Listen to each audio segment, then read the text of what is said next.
नमस्कार दोस्तों, आपका स्वागत है हमारे YouTube चैनल सरोज एस्ट्रो में। आज हम जानने वाले हैं कि प्रेत योनि को कौन उपलब्ध होता है। दोस्तों, हर व्यक्ति अपने भविष्य के बारे में जानना चाहता है कि आने वाले दिनों में या मौत के बाद उसके साथ क्या होगा, उसे कौन सी योनि में जन्म मिलेगा, कि वो ऐसा क्या करे कि उसे पुनः मनुष्य योनि में जन्म मिल सके, किस अवस्था में मृत्यु होने पर उसे प्रेत योनि मिलती है और कब तक उसे प्रेत योनि में रहना पड़ेगा। आज हम इस प्रकार के सभी सवालों के बारे में बात करेंगे।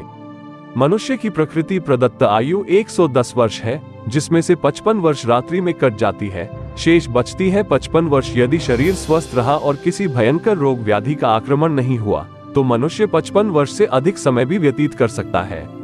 55 वर्ष से अधिक जीना मनुष्य के स्वास्थ्य, जीवन शैली और रहन सहन पर निर्भर करता है। परामनोवैज्ञानिक दृष्टि से प्रकृति प्रदत्त आयु भोग कर मरने वाला व्यक्ति प्रेत योनि को उपलब्ध नहीं होता।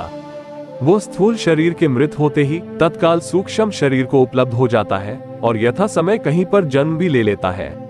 55 वर्ष की आयु भोग लेने के बाद यदि व्यक्ति की मृत्यु किसी कारणवश होती है तो इस स्थिति में भी मृतक कुछ समय के लिए प्रेत योनि में रहता है।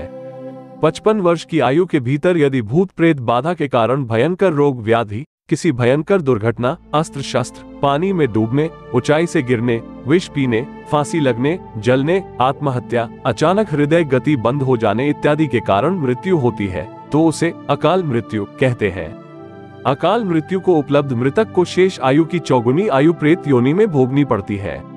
यदि उस अवधि के भीतर उसकी वासना का वेग अथवा अतृप्त इच्छा समाप्त नहीं होती तो वो तब तक प्रेत योनि में ही पड़ा रहेगा जब तक कि उसकी वासना का वेग समाप्त नहीं हो जाता और अतृप्त इच्छा पूर्ण नहीं हो पाती, भले ही इसके लिए सैकड़ों हजारों वर्ष का समय क्यों न लग जाए।